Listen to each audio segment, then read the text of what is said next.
This is day 19, if you can believe it, of Bible in a Year. And we are going to get started, and we're beginning to talk about the story of Joseph, which I told you is one of my very, very favorites in all the world. I'm back at my home. I don't live at my work, just to clear that up. Sometimes I'm not sure. Learning about Joseph, kind of a cool story. Some, crappy stuff happens to him, but, crappy stuff sometimes happens to us, and so it's cool to see how he pulled through it with God, just like we can pull through it with God sometimes when we're wrongly accused of stuff and things. Anyways, Genesis 39, 1 through 41, 16. When Joseph was taken by the Ishmaelite traders, he was purchased by Potiphar, an Egyptian officer. Potiphar was captain of the guard for Pharaoh, the king of Egypt. The Lord was with Joseph, so he succeeded in everything he did. As he served in the home of his Egyptian master, Potiphar noticed this and realized that the Lord was with Joseph, giving him success in everything he did. This pleased Potiphar, so he soon made Joseph his personal attendant. He put him in charge of his entire household and everything he owned. From the day Joseph was put in charge of his master's household and property, the Lord began to bless Potiphar's household for Joseph's sake. All his household affairs ran smoothly, and his crops and livestock flourished, so Potiphar gave Joseph complete administrative responsibility over everything he owned. With Joseph there, he didn't worry about one thing except what kind of food to eat. Joseph was a very handsome and well-built young man, and Potiphar's wife soon began to look at him lustfully. "Come and sleep with me," she demanded. But Joseph said, "Look," he told her, "my master trusts me with everything in his entire household. No one here has more authority than I do. He has held nothing back from me except for you, because you're his wife. How could I do such a wicked thing? It would be a great sin against God." She kept putting pressure on Joseph day after day, but he refused to sleep with her, and he kept out of her way as much as possible. One day, however, no one else was around. When he went in to do his work, she came and grabbed him by his cloak, demanding, "Come on, sleep with me." Joseph tore himself away, but he left his cloak in her hand, and he ran from the house. When she saw that she was holding his cloak, and he had fled, she called out to the servants. Soon all the men came running. "Look," she said, "my husband has brought this Hebrew slave here to make fools of us. He came into my room to rape me, but I screamed. When he heard me scream, he ran outside and got away, but he left his cloak behind with me." She kept the cloak with her until her husband came home. Then she told him her story. "That Hebrew slave you brought into our house tried to come in and fool around with me," she said. "But when I screamed, he ran outside, leaving his cloak with me." Potiphar was furious when he heard his wife's story about how Joseph had treated her. So he took Joseph and threw him into prison where the king's prisoners were held, and there he remained. But the Lord was with Joseph in prison and showed him his faithful love. And the Lord made Joseph a favorite with the prison warden. Before long, the warden put Joseph in charge of all the other prisoners and over everything that happened in the prison. The warden had no more worries because Joseph took care of everything. The Lord was with him and caused everything he did to succeed. Sometime later, Pharaoh's chief cupbearer and the chief baker offended their royal master. Pharaoh became angry with these two officials, and he put them in the prison where Joseph was, in the palace of the captain of the guard. They remained in prison for quite some time, and the captain of the guard assigned them to Joseph, who looked after them. While they were in prison, Pharaoh's cupbearer and baker each had a dream one night, and each dream had its own meaning. When Joseph saw them the next morning, he noticed that they both looked upset. "Why do you look so worried today?" he asked them. "I don't know, because I'm in jail." And they replied, "We both had dreams last night, but no one can tell us what they mean. Interpreting dreams is God's business." Joseph replied, "Go ahead and tell me your dreams." So the chief cupbearer told Joseph his dream first. "In my dream," he said, "I saw a grapevine in front of me. The vine had 3 branches that began to bud and blossom, and soon it produced clusters of ripe grapes. I was holding Pharaoh's wine cup in my hand, so I took a cluster of grapes and squeezed the juice into the cup. Then I placed the cup in Pharaoh's hand." I can just kind of picture these people. You know how you're thrown together with people at your workplace, or that's the only thing I can really, school, I guess. And so they're not necessarily people that you would have sought out to be friends with initially. You're just sort of thrown together, so you become friends. So I wonder if Joseph, this baker, and this cupbearer have become friends, and so this is their talk around the water cooler, yo, we have these crazy dreams, we have no idea what they mean. And Joseph's that's God's business. Let me tell you what they mean. God will tell me. I just sort of picture this as that sort of water cooler moment of the day. "This is what the dream means," Joseph said. "The 3 branches represent 3 days. Within 3 days, Pharaoh will lift you up and restore you and position you as his high chief cupbearer.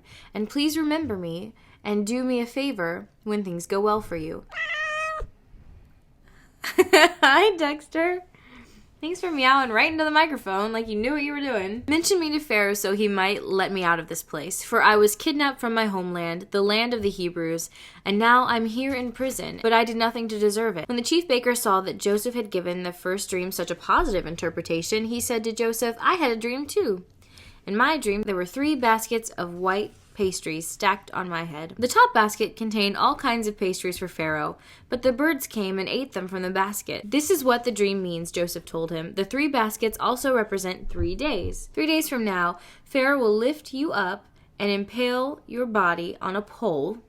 Then birds will come and peck away at your flesh." Pharaoh's birthday came 3 days later, and he prepared a banquet for all his officials and staff. He summoned his chief cupbearer and his chief baker to join the other officials. Then he restored the chief cupbearer to his former position, so he could again hand the Pharaoh his cup. But Pharaoh impaled the chief baker, just as Joseph had predicted when he interpreted his dream. Pharaoh's chief cupbearer, however, forgot all about Joseph, never giving him another thought. What a jerk. I almost said episode 41, verse 1, but it's chapter 41, verse 1. 2 full years later, Pharaoh dreamed that he was standing on the bank of the Nile River. In his dream, he saw 7 fat, healthy cows come up out of the river and begin grazing on the marsh grass. Then he saw 7 more cows come up behind them from the Nile, but these were scrawny and thin. These cows stood beside the fat cows on the riverbank, and the scrawny, thin cows ate the 7 healthy cows. At this point in the dream, Pharaoh woke up, but he fell asleep again, and he had a second dream. This time he saw 7 heads of grain, plump and beautiful, growing on a single stalk. Then 7 more heads of grain appeared, but they were shriveled and withered with the east wind, and these thin heads swallowed up the 7 plump, well-formed heads. Then Pharaoh woke up again and realized it was a dream. The next morning, Pharaoh was very disturbed by the dream, so he called for all the magicians and wise men of Egypt. When Pharaoh told them his dreams, no one could tell him what they meant. Finally, the king's chief cupbearer spoke up. "Today I've been reminded of my failure." "Only that day? Gee, must be nice," he told Pharaoh. "Some time ago, you were angry with the chief baker and me, and you imprisoned us in the palace of the captain of the guard. One night, the chief baker and I had a dream, and each dream had its own meaning. And there was a young Hebrew man with us in the prison who was a slave of the captain of the guard. We told him our dreams, and he told us what each of our dreams meant. And everything has happened for us just as he predicted. I was restored to my position as cupbearer, and the chief baker was executed and impaled on a pole." The visual imagery there is just astounding. Pharaoh sent for Joseph at once, and he was quickly brought from the prison after he shaved and changed his clothes. He went in and stood before Pharaoh. The Pharaoh said to Joseph, "I had a dream last night, and no one here can tell me what it means. But I have heard that when you hear about a dream, you can interpret it." "It is beyond my power to do this," Joseph replied, "but God can tell you what it means and set you at ease." I love that he didn't try to take credit for it, like, "Psh, what's up? Yeah, I'm the dream interpreter." But he gave the credit where it was due, because God would tell him what they meant, and I thought that was pretty cool. Matthew 12:46 through 13:23. We will talk about Joseph later. Now we are on to the New Testament. As Jesus was speaking to the crowd, his mother and brothers stood outside, asking to speak to him. Someone told Jesus, "Your mother and your brothers are standing outside, and they want to speak to you." Wow. Jesus asked, "Who is my mother? Who are my brothers?" Then he pointed to the disciples and said, "Look, these are my mother and brothers. Anyone who does the will of my Father in heaven is my brother and sister and mother." Chapter 13, verse 1. Later the same day, Jesus left the house and sat beside the lake. A large crowd soon gathered around him. So he got into a boat. Then he sat there and taught as the people stood on the shore. He told many stories in the form of parables, such as this one. "Listen, a farmer went out to plant some seeds. He scattered them across the field. Some seeds fell on a footpath. The birds came and ate them. Other seeds fell on shallow soil with underlying rock. The seeds sprouted quickly because the soil was shallow, but the plants soon wilted under the hot sun. Since they didn't have deep roots, they died. Other seeds fell among thorns that grew up and choked out the tender plants. Some other seeds fell on fertile soil, and they produced a crop that was 30, 60, even 100 times as much as had been planted. Anyone with ears to hear should listen and understand. His disciples came and asked him, "Why do you use parables when you talk to the people?" He replied, "You are permitted to understand the secrets of the kingdom of heaven, but others are not. To those who listen to my teaching, more understanding will be given, and they will have an abundance of knowledge. But for those who are not listening, even what little understanding they have will be taken away from them. That is why I use these parables. For they look, but they don't see. They hear, but they don't really listen or understand." This fulfills the prophecy of Isaiah that says, "When you hear what I say, you will not understand. When you see what I do, you will not comprehend. For the hearts of these people are hardened. Their ears cannot hear. They have closed their eyes, so their eyes cannot see, and their ears cannot hear, and their hearts cannot understand. And they cannot turn to me and let me heal them. But blessed are your eyes because they see, and your ears because they hear. I tell you the truth, many prophets and righteous people long to see what you see, but they didn't see it. And they long to hear what you hear, but they didn't hear it. Now listen to the explanation of the parable about the farmer planting seeds.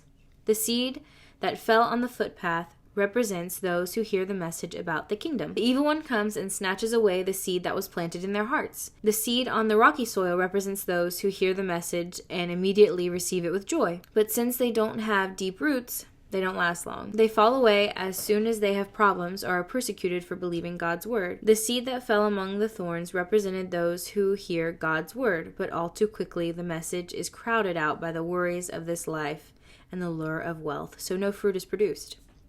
The seed that fell on the good soil represents those who truly hear and understand God's word, and it produces a harvest of 30, 60, or even 100 times as much as had been planted. Psalm 17, 1-15. O Lord, hear my plea for justice. Listen to my cry for help. Pay attention to my prayer, for it comes from honest lips. Declare me innocent, for you see those who do right. You have tested my thoughts and examined my heart in the night. You have scrutinized me and found nothing wrong, for I am determined not to sin in what I say. I have followed your commands, which keep me from following cruel and evil people. My steps have stayed on your path. I have not wavered from following you.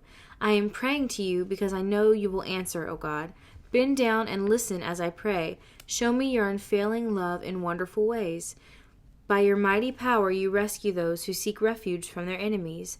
Guard me as you would guard your own eyes. Hide me in the shadow of your wings. Protect me from the wicked people who attack me, from murderous enemies who surround me. They are without pity. Listen to their boasting. They track me down and surround me, watching for the chance to throw me to the ground. They are like hungry lions, eager to tear me apart, like young lions hiding in ambush. Arise, O Lord, stand against them. Bring them to their knees. Rescue me from the wicked with your sword. By the power of your hand, O Lord, destroy those who look to this world for their reward, but satisfy the hunger of your treasured ones. May their children have plenty, leaving an inheritance for their descendants. Because I am righteous, I will see you. When I awake, I will see you face to face and be satisfied. Proverbs 3:33-35. The Lord curses the house of the wicked, but he blesses the home of the upright. The Lord mocks the mockers, but is gracious to the humble. The wise inherit honor, but fools are put to shame. That is day 19 in a nutshell, in a devotion time. Thank you for hanging out with me, and I will see you tomorrow. Remember to subscribe to this channel if you want to see this face every day. Remember to, you can also turn on the bell and get notifications for when I'm posting. Remember to like the video if you genuinely like the video, you want me to keep going. When I see that like, I will know that I should keep going with this project. Also comment if you have a comment. A nice comment, be kind to me. But anyways, we're done and I will see you tomorrow. Wow.